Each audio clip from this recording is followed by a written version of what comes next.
vlog. So today we are here in Tabuan Market. And now, samahan niyo akong bumili ng ingredients para sa lulutuin nating lumpiang corned beef.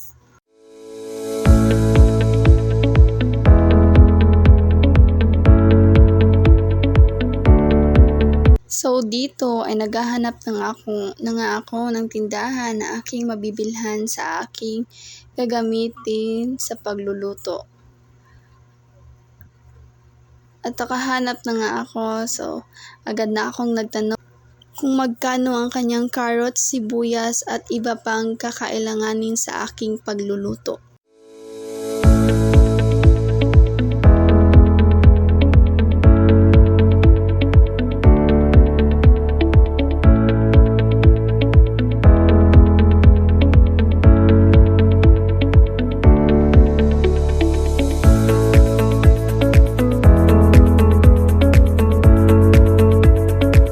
For how many years kong paghintay, natapos na rin.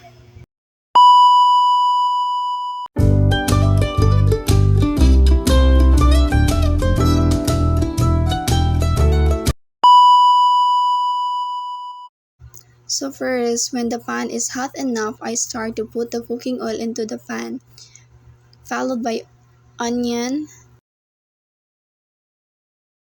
and garlic. Mekos, and next is we're going to put the carrots and squash into the pan and mix it well until the carrots and squash are cooked.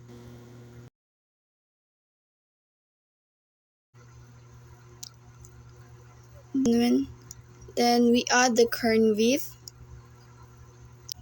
Sorry, hindi ko na ipakita ang paglagay ng corned beef. So this is the result.